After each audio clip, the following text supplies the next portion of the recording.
تو نبی اکرم صلی اللہ علیہ وسلم نے متم بن عدی سے کہا اب تم امان دو مجھے، اب میں طائف گیا تھا اس نیت سے، اب مکے والے تو واپس آنے نہیں دیں گے، تو اب تم امان دو، سٹیزن شپ تمہارے ذریعے ملیں گی، اب میں واپس نہیں آ سکتا ہوں، مکے میں ریسیڈنس نہیں بن سکتا ہوں یہاں کا۔ تو متم بن عدی نے کہا کہ محمد صلی اللہ علیہ وسلم میرے امان میں، انہیں آنے دیا جائے۔ تب نبی اکرم صلی اللہ علیہ وسلم کو اندر آنے دیا گیا، یاد رکھیے اس بات کو۔ تو یہاں متم بن عدی نے امان لی، ایک نان مسلم کافر سردار نے کام کیا۔ بدر میں جب یہ مشورہ دیا گیا کہ لوگوں کو ہم کیا کریں گے، کمپنسیشن لے کے چھوڑ دیں گے، کچھ لیں گے اور ان کو چھوڑ دیں گے، تو اللہ کے رسول صلی اللہ علیہ وسلم نے یہاں ایک بات کا اعلان کیا تھا اور صحابہ سے کہا تھا کہ صحابہ میری اس بات کو غور سے سنو، جنگ بدر کی بات ہے، صحیح بخاری میں یہ واقعہ آپ کو تفصیلاً ملے گا۔ آپ نے فرمایا اگر متم بن عدی آج زندہ ہوتا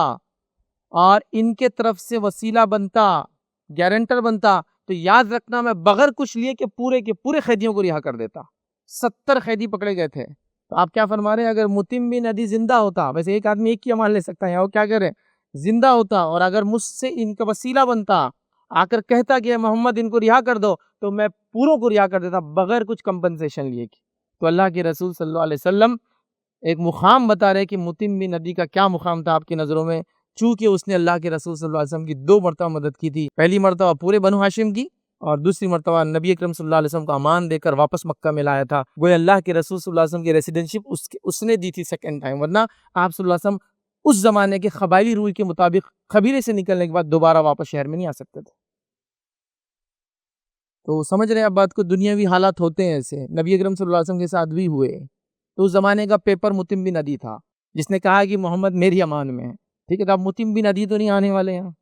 اور نہ ہی مسلمانوں نے متم بن عدی جیسے حالات رکھے۔ ہم نے، آپ میں سے کتنے لوگ جو میری بات کو سن رہے ہیں، ان کا کوئی ایک نان مسلم فرینڈ ہے جس کے پاس جا کر وہ مجبوری میں مصیبت میں کبھی آواز دے سکتا ہے کوئی؟ تو وہ بھی نہیں ہے ہمارے پاس، تو متم بن عدی بھی نہیں ہے ہمارے پاس۔ یہ سیرت کے واقعات معمولی واقعات نہیں ہوتے ہیں، یہ سیرت کی باتیں معمولی باتیں نہیں ہوتی ہے، یہ نبی اکرم صلی اللہ علیہ وسلم کا اس سے عمل، اس کا احسان کو یاد کرنا کوئی مذاق نہیں ہے۔ ہم یہ نہیں کریں کہ ان کے ماحول سے، ان کے دین سے آپ مرغوب ہو جائے، ان کے تہوارات میں آپ گھس جائے، ان کی گریٹنگز کو آپ اپنا لے، ان کے طریقے پہ آپ چلے، وہ نہیں کہہ رہے،